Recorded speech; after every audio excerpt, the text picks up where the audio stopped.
Hello everybody, I am the Cynic, and before I start this off, I would like to, it was with a heavy regret that I must say goodbye to Lore Master. He's decided to shut down his YouTube channel, and I'd like to thank him for everything he's done for my channel. I really appreciate it, and I hope he finds what he's looking for. With that, this is going to be the first video that I've done on this channel that is actually scripted, so I'm going to have to ask that you all kindly bear with me.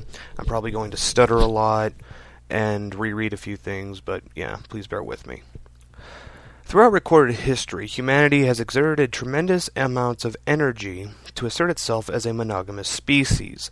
Unfortunately, nature has told the tale time and time again that we are in fact a tournament species, and our desires to gain lifelong monogamous partners are typically rendered fruitless, given our current nature to reproduce only with the biggest and the best for women and the most fit and most well-endowed for men. Like any other earthly-based species, in order to produce offspring with the highest chances of survivability and the ability to procreate when their time comes.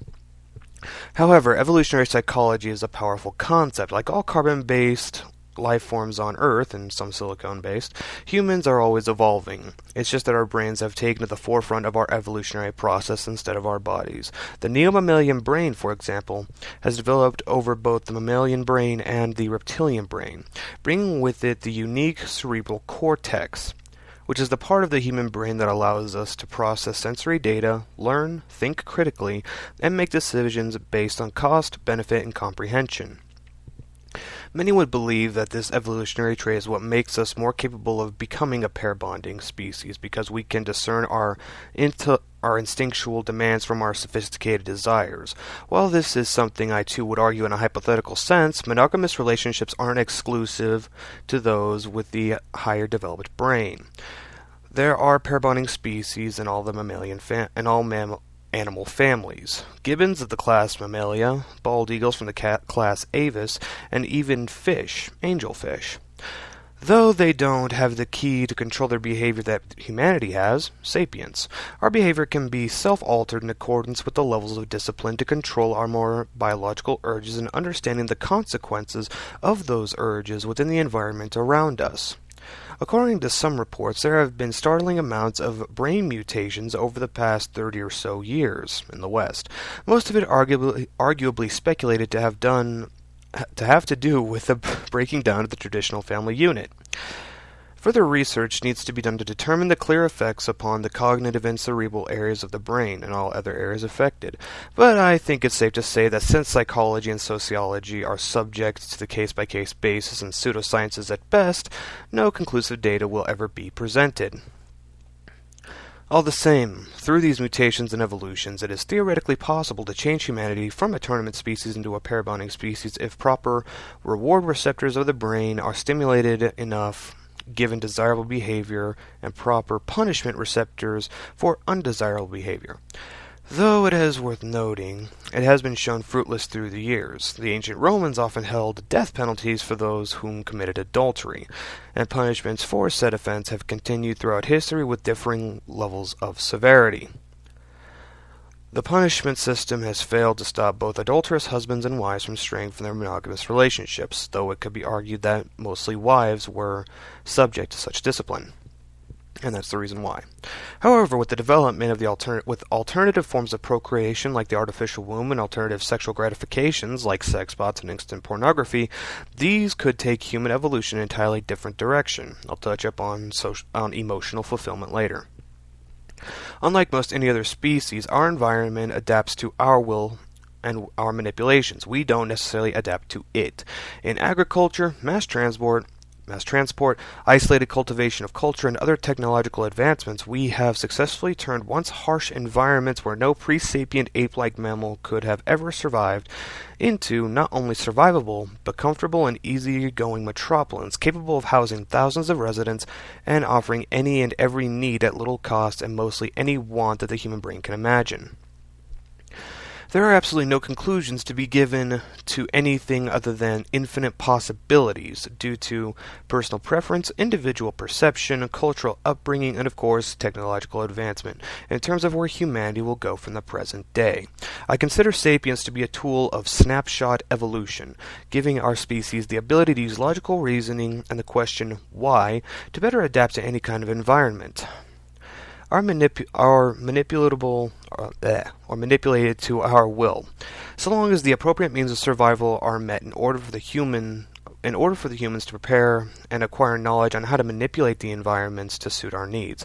Through trial, error, observation, preparation, and caution, human beings can survive in even the harshest of conditions. From the tropical rainforests of old to the cold, desolate vacuum of space, humanity has studied, explored, and survived. In the grand scheme of our existence, human sexuality and mate selection are among the most inconsequential if it decides to take a more technology-heavy approach to evolution.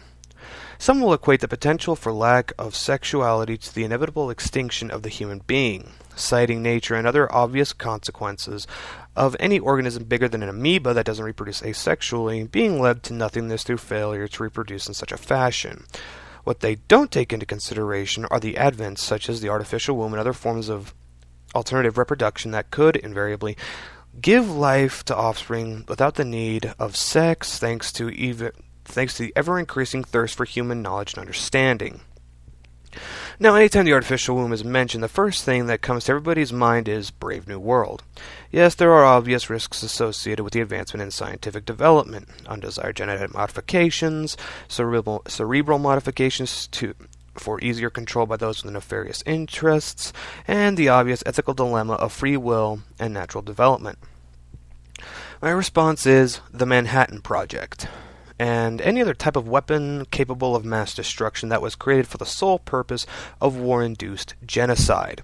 How many people legitimately desired for those weapons to be created, developed, or used? How many Americans wanted a nuclear device dropped on Japan, and how many Japanese wanted the bombing of Pearl Harbor? Point being, it's irrelevant what the masses on Earth desire. Technology will advance regardless, and the neo-book burners of our time will surely tout the rubbish of it being unnatural or playing God. They cannot stop these advancements from being realized, any more than the old book burners had with their violent outlashes against anything going against God's law. But what of the emotional bond between mother and child, you may ask? Hear me out on this and listen carefully. Our species evolved from one that had first laid eggs, which is, in a way, quite a similar concept. Is that to say that our best means of reproduction are to return to our more basic roots of childbearing? Of course not, but yet again, with technology can come alternative means of answering neuro needs required for the development of a healthy human life. Citing the infamous controversial wire-mother experiment performed by Harry Harlow and the orphan experiments in Nazi Germany, there are in fact necessary steps to care that must be given to a human child in order for it to develop social and cognitive functions properly and optimally. One such critical notion is the skin-to-skin contact and warmth of the child's parents, signifying the bond and protection of the caregiver for adequate feelings of safety and warmth. Failure to produce these necessities have typically resulted in mental abnormalities such as retardation, social withdrawal, with children huddling in the corner, hugging their legs in an attempt to simulate the desired touch, and eventually death. These findings were taken from the Nazi Germany orphanages, when the Germans thought that depriving a child of affection and love would make them tough and strong. The monkeys who survived these experiments and reached maturity displayed unprecedented levels of antisocial behavior, non-aggravated assaults, forced sexual contact, and the erratic murder of their own offspring. The thing about this, though, is the skin-to-skin contact in and of itself may not be necessary for what the child needs. And I would like to take this moment to clarify that I am by no means a psychologist or a psychiatrist, nor do I hold any degrees or certificates in any kind of the fields listed. I stress that I said may not be in and of itself what the child needs, and avoided the definitive is not in and of itself what the child needs. As any psychologist will tell you, the human brain is made up of thousands of small electrical currents that transport information and hormonal responses to certain stimuli. Oxytocin and dopamine are but two of these hormones, both dealing in the reward area of the brain, the former having to do more with trust and bonding, while the latter having more of a function in feel-good highs like orgasm and accomplishment. Scientifically and chemically speaking, these hormones can be duplicated and injected at necessary intervals to stimulate the hormonal response of motherly affection. Mixed with proper enclosure recording of soft female and male voices, heat, soft skin-like fabric, and other precautions to stimulate the cuddling, holding, and affection a mother and father would typically give their young. Sadly or happily, I've come across no empirical experiments or data to confirm or deny the possibility that such surrogacy could provide adequate nurturing or hormonal responses in order for the child's brain to develop functionally and optimally. And while such an experiment may not yet have any kind of publicly serving benefit, a future immersed in machines and logic will ultimately forego flawed and dangerous human nurturing in the earliest part of infant's development. Now let me remind you of something here, something I'm not sure too many of you may have thought about during the duration of this video.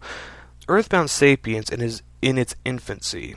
We are still quite a blank slate in terms of future possibilities that in the evolution of our morality, perceptions, senses, body, and mind. We as a species have come from throwing sticks in caves, migrating the plains of old in search of food, and living to the ripe old age of 30 to living in electrically lined homes that maintain heat in the winter and cool in the summer, are able to grow enough food to the point where we don't have to compete and kill each other over resources, and constructing monoliths capable of maintaining livable conditions in the cold vacuum of space.